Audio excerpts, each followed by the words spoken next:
What's up, everybody? Big Herc, fresh out. You tuned into another edition of Prison Talk. Make sure you guys hit that subscribe button.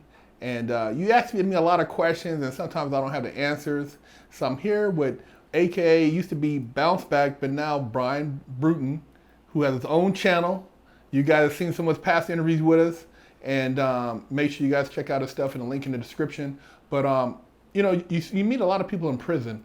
And a lot of people think because you've been to prison, you shouldn't have a certain level of success. You should just be happy to have a job and, why you want nice things. Well, there's some people who have been to prison who are very intelligent and who are, pretty business minded. And Bryan, he ran across somebody that's done quite well for themselves. And, I would call it a prison the richest story. Bryan, you want to speak on that? Yeah, absolutely, man. So look, we don't have a lot of time on this video, so I'm gonna try to make it quick, get as much in there as possible. Most of the guys, probably like 90-something% of the people that come to prison, they're not gonna do shit. I'm gonna just keep it real. They're not gonna do much. They're just gonna hang out, do what everybody else is doing. They follow each other.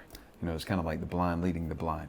But then you have that few people that are in there that are like, wait a minute, just because I'm in prison doesn't mean that this is going to define the rest of my life. So there are those people that say, you know what, I'm going to try to do better. I'm going to try to expand my horizons. I'm going to try to learn while I'm in here. And one guy in particular that I've done quite a bit of time with, as soon as I met this cat, I knew something was different about him. You meet them people that they're thinkers. They're not running around here with all the BS. They might be hustling, but you can tell this dude stands apart. Dude's a little bit different. This one guy, I'm not going to say his name on here because here's what's crazy. You got chain gang rich, dudes that are in the pen that got, they got money on their books. They ain't ever have to ask for anything. Then you got dudes that got money that they've made while they're in prison. That's real money even for people in the streets. And this particular cat, man, he's been down for 30 years since he was a kid. He's got a life sentence. However, there's a good opportunity that he might be coming home. Nevertheless, he's doing a life sentence, right? And he's always reading. He's always learning. He's always eager to, like, what's new, what's coming up. But he's always in, like, the newspaper or financial stuff or entrepreneur type of stuff. And for years, he had been hustling in prison. But he had a chick that was coming to see him. She still comes to see him. And at one point, she was just like, look, I can't be involved in this no more. All this stuff that you got going on in here that's jeopardizing yourself in here because he was hustling in prison. She said, if you're going to continue to do it, I'm going to walk away. And one thing that you best believe is when you're locked up, when you got people coming to visit you, especially a female, that's like every bit worth its weight in gold. They ain't trying to lose that. You ain't trying to go. No. It ain't like you can jump on Tinder and just be like, hey. I mean, you might be on Tinder, but you can't just go run and meet old girl or whatever, So dudes aren't trying to lose that. So when she told him that, he really respected her. He valued her. He loves her. He's like, man, hold up. I don't want to lose her. So he sat back, started thinking, all right, what can I do? He had been on this real estate thing for years, reading about real estate, understanding how the market works. And I'm not even going to mention the state because I don't want to identify this guy. No, you got to do all that. So he starts thinking, all right, how can I get into this? He had been telling people about it for years. Hey, listen, this is how you can make some money in real estate. But, you're sitting in prison. You're in prison telling people in the streets, this is how you can make money. I know because I had been studying things and I'm telling people, and they're like, you're sitting in prison. How are you going to tell me to make money? So he finally tells one of his family members, he's like, look, I've got this amount of cash saved up. I'm going to give you this cash.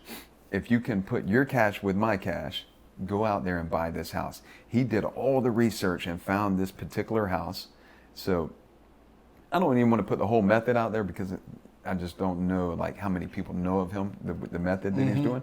But basically he looks for houses that you have the like tax sales. When people get behind, they lose their property to taxes, and they'll do like an auction, right? So not all of those properties sell when they auction them. And the ones that don't sell are typically in real bad repair. I mean, if people are going to an auction to buy a house, you'd think, somebody's gonna buy it, but there are those properties that people don't buy. And then after they don't buy them, Now you got the banker, whoever owns that house, or the city or whatever it is that owns that house. They're having to like upkeep. They got to mow the grass and, you know, repairs, whatever. The roof starts leaking. At this point, after that house has sat there long enough, they're willing to just offer it for like pennies on the dollar. So, very first house, he said he gave X amount of dollars. Oh shit, I said his contributed his amount. They bought the house, did some work to it, flipped it, and they came up. They made a lick on the house. So now it's like, damn, all right. So next thing you know, he keeps finding properties, finding properties, finding property. He's doing all the footwork sitting in prison off of his smartphone. Every bit of it. Wow. And he's putting on it. So not only that, I tell people all the time, the power of networking is infinite. You know, you could do so much by yourself, but if you take somebody that's really sharp, that's really hungry, that's eager to make something, and then you put his or her skills with another person that's just as hungry, when you combine them two, your power just expands so much. So this dude's a hell of a networker. So it's crazy because he's sitting in prison doing a life sentence, and he's built a network of professional people on the streets that they have no idea that this man's actually sitting in prison. The brain. He's the brain. The brain is in prison. The brain is sitting here in prison, building this network, telling people, look, this is the map. This is what you have to do. This is what we need to do next. And the dude's made, well, close to $500,000 sitting in prison right now.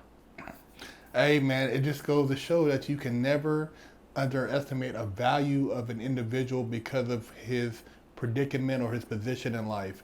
And you can't hate. You guys out here on the streets, man, you have all the resources at your hands, and you sit around and you complain because you can't get that paper, man.